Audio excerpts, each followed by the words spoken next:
સરવાળાની જ્યારે શરૂઆત કરી આપણે આવા સરવાળા શીખ્યા ને અહીંથી સ્ટાર્ટ. તો આ સરવાળા આપણે સૌથી પહેલા શીખ્યા તેની શરૂઆત કેવી રીતે કરી કે 4 એટલે આપણે અહીંયા 4 લીટા કરતા 1 2 3 અને 4 એક છે તો અહીંયા 1 લીટા પછી બધા લીટાને એક સાથે આપણે ગણી લેતા ને ચલો અહીંયાથી લીટા 1 2 3 4 અને 5 તો આપણે અહીંયા જવાબ બને બરાબર. પછી ત્યાંથી આડા સરવાળા પરથી પછી ક્યાં આયા ઊભા સરવાળા પર આયા ને ઊભા સરવાળા તો 6 એટલે અહીંયા આપણે કેટલા લીટા કરવાના બોલો 6 લીટા અને અહીંયા 3 લીટા પછી શું કરતા અહીંયા બધા લીટાને એક સાથે ગણી લઈએ 6 લીટા એક સાથે ગણવા હોય તો બધાને ભેગા ગણવા 6 થી સ્ટાર્ટ કરો 7 8 અને 9 તો આપણો જવાબ અહીંયા લખવાનો છે 6 અને 3 નો સરવાળો કેટલો થયો 9 આવી ગયું સમજમાં. એમ હવે 7 અને 8 જો તમે લીટા વગર તમારે ગણવું હોય તો તમે આંગળીના ટેરવા ઉપર પણ ગણી શકો. કેવી રીતે ગણી શકો કે 7 તો 7 ટેરવા આ હાથના ગણી નાખો 1 2 3 4 5 6 અને 7 તો 7 પર આપણો આ રીતે અંગૂઠો ફસાવવાનો બરાબર અને નીચે કેટલા છે 8 તો આ હાથના 8 ગણો 1 2 3 4 5 6 7 અને 8 અહીંયા અંગૂઠો રાખો પછી બધા ટેરવા ભેગા કરો આ હાથના કેટલા હતા 7 અને આના 8 તો 7 પછી ચાલુ કરો અહીંયા 8 9 10 11 12 13 14 અને 15 તો લીટા કર્યા વગર પણ આ રીતે ટેરવામાં ગણી શકો તો 7 અને 8 નો સરવાળો કેટલો થાય છે આવી ગઈ સમજમાં. હવે થોડુંક આપણે સરવાળામાં થોડી સ્પીડ લાવીએ બરાબર. હવે એના પછી આવો સરવાળો જેમાં ઉપર 2 સંખ્યા છે અને નીચે 1 સંખ્યા છે. હવે આમાં જુઓ નીચે સંખ્યા જે છે એ એકમ સાઈડ છે. ખાસ તમારા સરવાળામાં હવે જે ધ્યાન આપવાનું છે કે આટલું જ મહત્વ છે કે એકમ સાઈડ થી શરૂઆત થાય. કોઈ દિવસ આ રીતે ડાયરેક્ટ તમે 5 મૂકી દો ને એ નહીં તમે એ સરવાળા બધા ખોટા પડશે. હવે શરૂઆત જે કરવાની છે દરેકમાં એ એકમ સાઈડ થી શરૂઆત કરવાની. બસ સરવાળામાં આટલું જ ધ્યાન આપવાનું કે એકમ સાઈડ થી બધા સરવાળા જેટલા પણ લખેલા છે બધામાં તમારે શરૂઆત ક્યાંથી કરવાની એકમ બાજુ. અહીંયાથી સ્ટાર્ટ કરીએ આપણે 6 અને 2 કેટલા થાય બોલો 6 અને 2 8 થાય તો અહીંયા નીચે લખી દઈશું 8. હવે દશક બાજુ એ 5 ની નીચે શું છે કોઈ નથી તો એને આપણે ત્યાં 0 સમજવાનું. શું સમજવાનું 0 તો 5 અને 0 કેટલા થાય 5 જ થાય તો આપણો જવાબ 56 ને 2 કેટલા થયા કેટલા સુધી ચલો. હવે બાજુમાં 2 દાખલા ઉપર પણ 2 સંખ્યા નીચે પણ 2 સંખ્યા એટલે આ 2 પદ વાળા સરવાળા છે બરાબર. એની શરૂઆત ક્યાંથી થાય એકમ બાજુ બરાબર. તો 4 અને 2 કેટલા થાય 4 ને 2 6 અને 7 ને 3 ગણો ટેરવા ઉપર 10 તો નીચે આપણે લખી દઈશું 10 તો આ બની ગયા 106 તો 74 અને 32 બંનેનો સરવાળો કેટલો થાય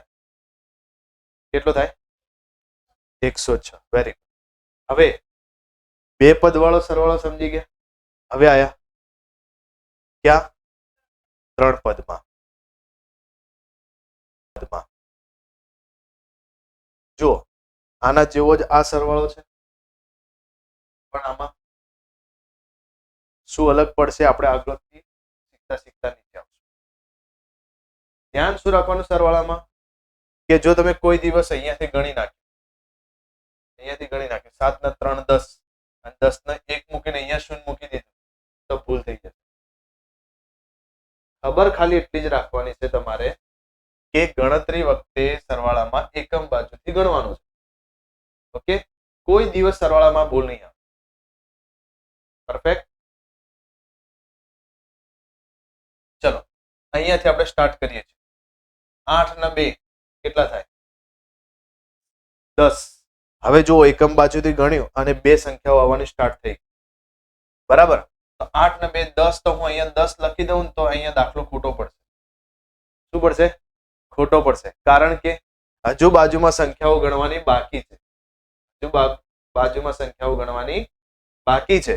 એટલે અહીંયા જો શરૂઆતમાં કોઈ બે જવાબ આપણે બંનેનો સરવાળો કરતા સંખ્યા બે અંકમાં આવે તો આપણે ફક્ત ને ફક્ત શું લખવાનું છે?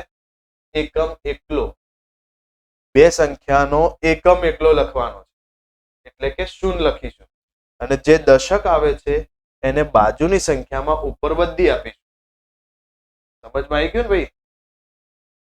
તો આપણે અહીંયાથી એક નીકાળી દઈશું. બરાબર, અને જે 8 ને 2 10 થતા હતા એનું શૂન્ય નીચે રાખીશું અને ઉપર વધી આપીશું. ખબર પડી ગઈ? અહીંયા હવે અહીંયા 1 2 અને 3 ત્રણ સંખ્યાઓનો સરવાળો કરવાનો. શું કરવાનું? ત્રણ સંખ્યાનો સરવાળો. 1 ને 3 કેટલા થાય? બોલો ફટાફટ. 4. અને શૂન્ય તો ગણાય છે નહીં, નીચે અહીંયા 4. 6 અને 1. અહીંયા જો એક જ સંખ્યા આવી, અહીંયા વધી ના પડે પાછું. એક જ સંખ્યા બને છે એટલે જે આવતી હોય એને લખી દેવાનું. Okay, perfect. અને હવે બાજુમાં 6 ને 7. તો આ થઈ ગયું આપણો સરવાળો. આવી ગઈ સમજમાં? હવે નીચે આવીએ. 9 ને 2 11. તો 11 એ 11 લખું. શું લખું નીચે?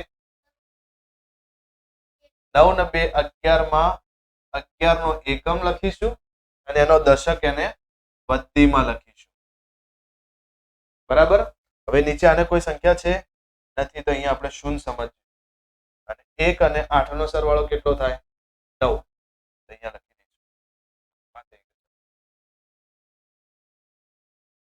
આ બાજુ પણ એવી રીતે 5 ને 6 કેટલા થાય? 5 ને 6 11. 5 ને 6 11. આ હાથમાં 5 અને આ હાથમાં 6, એ રીતે એનો સરવાળો કરો તો પણ 11 થાય. તો 11 નો એકમ લખીશું. આ જે રીતે 11 થાય છે ને, 11 નો એકમ નીચે લખીશું. આ દશક છે એને ઉપર લઈ જઈશું. બરાબર. હવે 1 7 અને 4 આ ત્રણેય સંખ્યાને ગણી લઈએ. 1 અને 7 8. 8 અને 4 12. 8 ને 4 12. તો અહીંયા આપણે છેલ્લી સંખ્યા છે એટલે આપણે અહીંયા 12 લખીએ. તો આ બે સંખ્યાઓનો સરવાળો કેટલો થાય? 121. પરફેક્ટ. ચલો અહીંયાથી એકમ બાજુથી ચાલુ કરું કે દશકથી કે પછી 100 બાજુ? એકમ બાજુથી સ્ટાર્ટ થશે. જો આ બાજુથી ગણીશ તો શું થશે? ભૂલ થશે. બરાબર, અને દાખલો પડશે ખોટો. તો આપણે ગણતરી હંમેશા કઈ બાજુથી ગણાય? એકમ બાજુ. એકમ બાજુથી ગણી પછી દશક બાજુ, દશકની ગણી પછી 100 બાજુ. આમ જવાનું. એકમ, દશક અને 100. તો 7 અને 6 કેટલા થાય? 13. કેટલા? 13. તો 13 અહીંયા આ રીતે લખાય તો 13 નો 3 આવશે કે 1 આવશે? 3 આવશે. 3 એકમ છે, અહીંયા 3 એની નીચે, અને 1 જે આપણો દશકો છે આપણે અહીંયા બધી. તો 1 અને 8 કેટલા થાય? 9. અને 9 અને 8 કેટલા થાય? 17. 17 ને અહીંયા 7 અને વધી 1. જો આ રીતે તમે વધી પાછળથી ગણો તો પણ ચાલે. 7 ને 3 10, 10 ને 1 11. લખી દઈએ અહીંયા 11. તો તમે સમજી ગયા? અહીંયાથી જો તમે સરવાળાની શરૂઆત કરી હોય તો 3 પદ વાળા સરવાળા પણ ગણી લેવા. પરફેક્ટ. હવે આપણે થોડું આગળ. હવે 2 પદ વાળા. હવે કેટલા પદ? 3 પદ. સમજી ગયા? ધોરણ 3 ના દાખલા છે. અહીંયા ધોરણ બતાવી દઉં. અહીંયા ધોરણ 1, ધોરણ 1, ધોરણ 1. આ પણ ધોરણ 1. પછી અહીંયાથી ધોરણ 2 ના ચાલુ થયા. આ ધોરણ 2, આ પણ ધોરણ 2, આ પણ ધોરણ 2. આ ચાલુ થયા ધોરણ 3 ના. અને આ પણ ધોરણ 3 ના છે. સમજી ગયા? ધોરણ 2 માં પણ છે, ધોરણ 3 માં પણ છે. અહીંયા બધા અહીંયા ધોરણ 3 સુધીના દાખલા. પછી ધોરણ 4. સમજી ગયા? ચલો 1, 2 અને 3 આનો 3 નો સરવાળો કરવો છે. તો પહેલા બે પદોનો સરવાળો કરી નાખવાનો.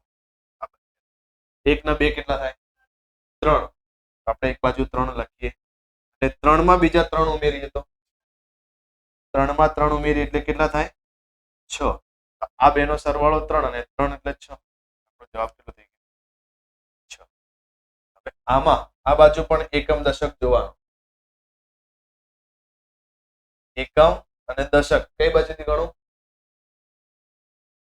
એકમ જ. Very good. તો 2 અને 1 પહેલા બે પદોનું ગણી, પછી બંનેનો સરવાળો ત્રીજા પદમાં મૂકવાનો. 2 ને 1 3 અને 3 ના 2 3 ના 2 5. અહીંયા મૂકી દઈએ 5. એ રીતે 4 ને 3 કેટલા થાય? 7. 7 અને પછી આને ગણી નાખવાનું. 7 ને 3 10. આ ત્રણેય પદોનો સરવાળો કેટલો થાય છે? પરફેક્ટ. ચલો એ રીતે અહીંયા 4 ને 8 12. 12 ને 4 16. તો 16 એ 16 લખી દઉં? ના લખાય. 16 નો શું લખાશે અહીંયા? 6 અને વધી 1. હવે અહીંયા આ બે પદ ગણો. વધી પાછળથી ગણ. વધી પાછળથી ગણવાની યાદ રાખવા. 6 ને 5 11. 11 ને 3 11 ને 3 14. અને 14 માં એક વધી મૂકો 15. આનો જવાબ કેટલો થયો? આ ત્રણેય પદોનો સરવાળો કેટલો થયો? 156. ચલો છેલ્લો દાખલો.